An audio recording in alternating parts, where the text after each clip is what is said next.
Alright, looks like it's 11:30 now. My name is JP Kramer. I'm an FEF alum from Virginia Tech. Currently, I'm a melting engineer at American Cast Iron Pipe Company, and I'm going to be discussing ductile iron magnesium treatment today. So first, I'm going to briefly cover some background of magnesium treatment and its history. So, what is magnesium treatment? Some ductile iron history, some issues that go with magnesium treatment, and magnesium recovery, which is an important metric for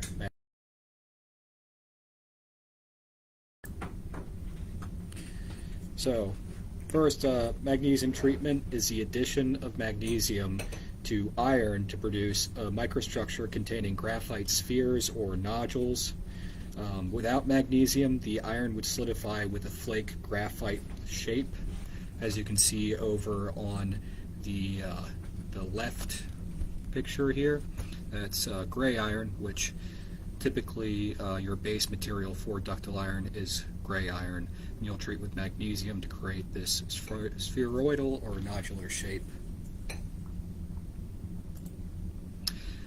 So some brief history. Ductile iron was first made by Keith Millis of the International Nickel Company in 1943 when he added magnesium to an iron ladle and found the structure contained graphite spheres.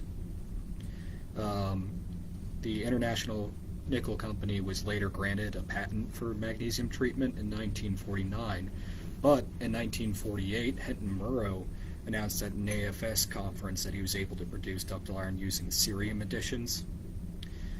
Magnesium treatment ultimately became the standard, though, due to its lower cost and higher effectiveness.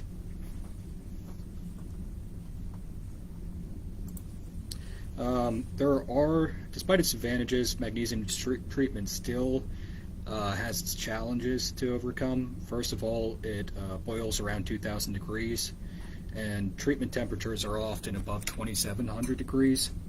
This causes magnesium to vaporize rapidly and quite violently. Magnesium has fairly limited solubility in iron, and it also has a lower density than molten iron, causing it to float to the top of the melt and oxidize. Magnesium vapor also combines readily with sulfur, which can lower recovery and create inclusions. And finally, magnesium will fade over time, so the longer treated iron is held before casting, the more you lose magnesium. An important metric for determining treatment efficiency and effectiveness is this magnesium recovery. This is essentially measuring how much magnesium actually goes into nodularizing the graphite. I included an example recovery equation taken from the Sorel Metal Book of Ductile Iron that takes into account magnesium that is taken by reacting with sulfur, as well as any residual magnesium that went into solution. Recovery can be affected by many different process parameters and magnesium methods. And technology were developed then to optimize recovery and deal with the issues I mentioned on the previous slide.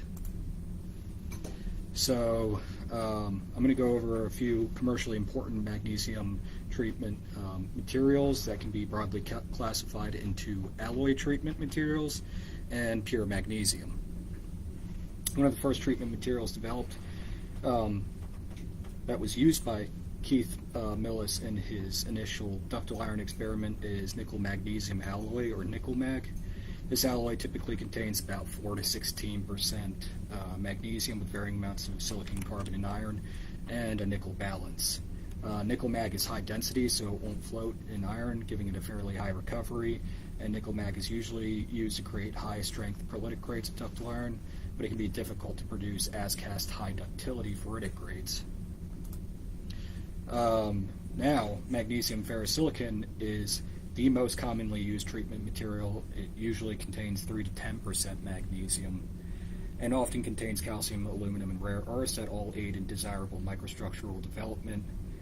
Mag ferrosilicon can also provide a significant source of silicon for final iron composition. This alloy has a lower recovery than nickel mag, but is significantly less expensive. And finally, the least expensive treatment material to use is pure magnesium, but it does come with a caveat. Pure magnesium has the most violent and difficult to control reaction that requires specialized equipment to effectively use. Some more advantages, though, are it's capable of desulfurization. It minimizes slag buildup that is caused by additives and alloy treatment materials. Pure mag doesn't add silicon, which can be useful for foundries that hit target chemistry before treatment. The lack of additives, though, often means it needs heavy post-inoculation.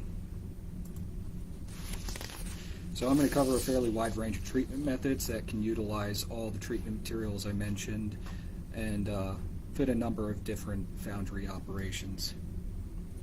So the first method I will cover is ladle treatment, which actually encompasses 3 separate techniques.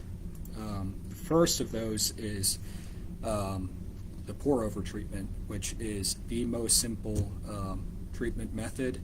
It was very popular early on in ductile iron production, and it's just done by simply placing treatment material into the bottom of a ladle and pouring iron on top. This method uses treatment alloys such as nickel mag and mag ferrosilicon. Magnesium ferrosilicon has a much lower recovery, but again, it is much more inexpensive, and it's suited to ferritic ductile iron production. The pour-over method is still useful for foundries that only sometimes produce ductile iron, and it wouldn't make sense to invest a significant amount of money into treatment. All ladle treatments have an ideal ladle depth of at least 2 times the diameter, which allows for more iron depth before reaction, and the iron should be poured as quickly as possible. Sandwich method is successor to the pour-over method and adds a cover material on top of the treatment material, as well as a ladle pocket that will contain the treatment material. Both of these additions serve to delay the reaction and allow for more iron to be poured, which increases recovery. Usually steel punchings are used as a cover material, but some foundries use ferrosilicon or ductile scrap or returns.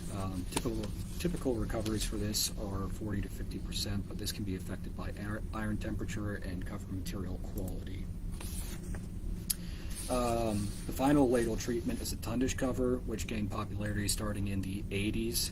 This method adds a tundish or pouring base into the top of a sandwich treatment ladle, which controls pouring rate and stream direction, as well as limiting oxygen inside the ladle.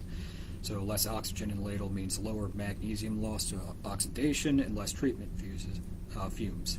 The cover also reduces temperature and carbon losses. And this method has the highest typical recovery of the ladle methods, but requires more maintenance. In-mold treatment is a newer method using alloy treatment material that was developed in the UK in the 70s. It uses a reaction chamber filled with treatment alloy that is integrated into the gating of the mold. And mold treatment, it's capable of very high recoveries using mag ferrosilicon, but is required to have a very controlled process. Since this requires tight controls for proper treatment, it's typically used in conjunction with an auto pour system. This method also completely eliminates fade and fumes since it is treated as it is being casted in an enclosed space. This does have some limitations, though, such as casting size, and it reduces the yield. The plunge treatment is one of the first methods developed to use pure magnesium as well as higher magnesium alloys.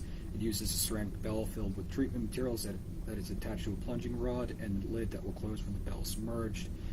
This prevents flotation and controls some of the violence. Plunge treatment does require specialized equipment and a dedicated treatment area since it uses pure magnesium, and the mass of the plunging bell can cause a significant temperature loss. The Fischer converter is another more recent magnesium treatment method developed by George Fischer in 1967. It's a specialized vessel with a chamber that contains the treatment material. Iron is poured into the bottom of the vessel to a level that doesn't contact the chamber. The vessel is sealed and then tilted from horizontal to vertical to flood the chamber. Multiple versions of the Fischer converter exist, which are variations on how the converter is tilted, so it's quite flexible for a number of foundry operations.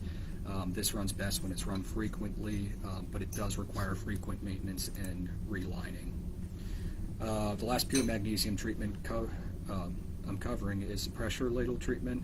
This method uses a specialized treatment ladle that can be sealed and pressurized. And once it's pressurized, a steel plunging rod with an attached pure magnesium block is merged into the iron. The pressure and use of pure magnesium allows for a smaller fraction of the total iron weight to be overtreated, which is then poured back into the remaining iron. This is well suited to high volume operations. and this method does require frequent maintenance and doesn't quite desulfurize as well as other pure mag treatments.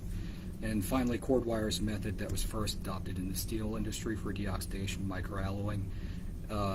It has growing acceptance in the foundry industry now to make precise magnesium additions. Cord wire method uses granular treatment material that is enclosed in steel sheathing, which is injected into a ladle using wire feeder. While it doesn't have recoveries as high as some other method, it makes up for that inconsistency, potential for automation, ability to customize the treatment material. This method reduces temperature losses, and it's possible to inoculate an alloy simultaneously using different wire formulations, but the wire is typically very high cost.